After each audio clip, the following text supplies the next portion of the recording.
திருவள்ளூர் மாவட்டம் ஆரம்பாக்கத்தில் 10 வயது சிறுமி கடத்தப்பட்டு பாலியல் வன்கொடுமைக்கு ஆளாக்கப்பட்ட விவகாரத்தில் கைது செய்யப்பட்ட நபரிடம் போலீசார் தீவிர விசாரணை மேற்கொண்டு வருகின்றனர். செய்தியாளர் கதிரவன் இணைப்பில் இருக்கிறார். கதிரவன், வணக்கம். கைது செய்யப்பட்ட நபரிடம் போலீசார் தீவிர விசாரணை மேற்கொண்டு வருகின்றனர். விவரங்கள் என்ன, சொல்லுங்க.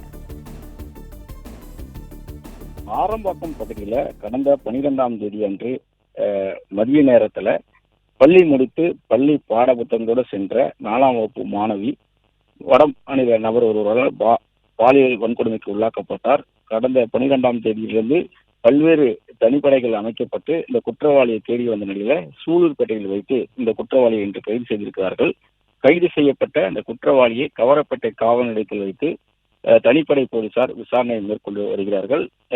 குறிப்பாக ஐஜி உள்ளிட்ட உயரதிகாரிகள் நேரடியாக வந்து அவரிடம் விசாரணை மேற்கொள்ளப்பட்ட நிலையில தற்போது தனிப்படை போலீசார் அவரிடம் விசாரணை மேற்கொண்டு வருகிறார்கள்.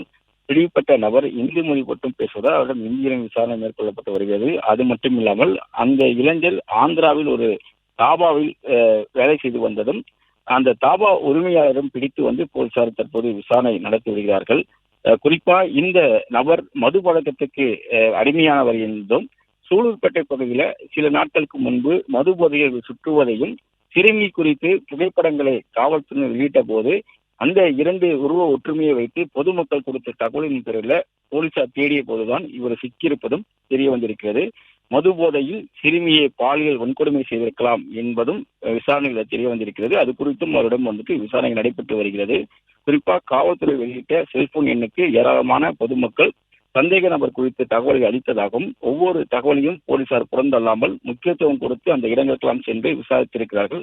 அந்த வகையில தான் பொதுமக்கள் கொடுத்த தகவலின் பேரில் மது போதையில் இந்த நபர் சுற்றுவதாகவும் அவர் சுற்றுவதை அறிந்து கொண்டு கிடைத்த தகவலின் பேரில் அரக்கோணம் டிஎஸ்பி தலைமையிலான தனிப்படை போலீசார் அவர்களை கைது செய்திருக்கிறார்கள். உடனடியாக உயரதிகாரிகளுக்கும் தகவல் தெரிவிக்கப்பட்டது. தற்போது கவரப்பேட்டை காவல் நிலையத்தில் வைத்து அவரிடம் விசாரணை நடைபெற்று வருகிறது. சூழல்பட்ட ரயில் நிலையத்தில் வைத்து அவர் கைது செய்யப்பட்டிருக்கிறார்.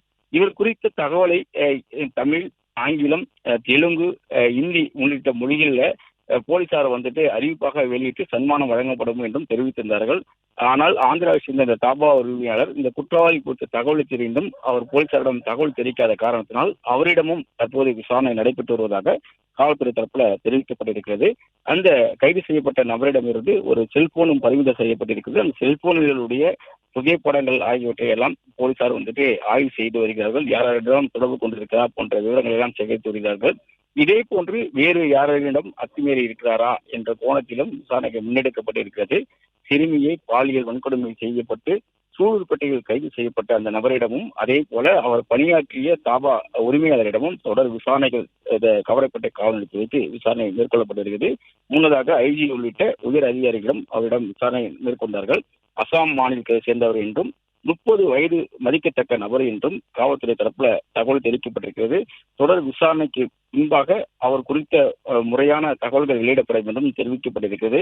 பல்வேறு வழக்குகள் சவாலானதாக இருந்ததாகவும் ஆனால் இந்த வழக்கு மிக சவாலாக இருந்த நிலையில தற்போது அவர் கைது செய்யப்பட்டிருப்பதாகவும் ஐஜி அவர்கள் தெரிவித்திருந்தார். அவரிடம் தொடர் விசாரணைக்கு பின்பு அவர் பெயர் உள்ளிட்ட விவரங்கள் வெளியிடப்பட வேண்டும் காவல்துறை தரப்புல தெரிவிக்கப்பட்டிருக்கிறது. தற்போது அவரிடம் 2 நபரிடமும் தாபா உரிமையாளர் மற்றும் இந்த கைது செய்யப்பட்ட நபரிடமும் விசாரணை நடைபெற்று வருகிறது. தாபா உரிமையாளரிடம் எத்தனை வருடங்களாக அவர் இங்கு பணிபுரிந்து வருகிறார், எப்பொழுது இங்கு வந்தார் போன்ற விவரங்களை சேகரிக்கப்படும் ஈடுபட்டிருப்பதாக தெரிவிக்கப்படுகிறது. நன்றி கதிரவன், தகவல்களுக்கு நன்றி. பிளே ஸ்டோர் மற்றும் ஆப் ஸ்டோரில் இருந்து பாலிமர் செயலியை QR கோடு மூலம் பதிவிறக்கம் செய்யுங்கள். செய்திகளை உடனுக்குடன் பெறுங்கள்.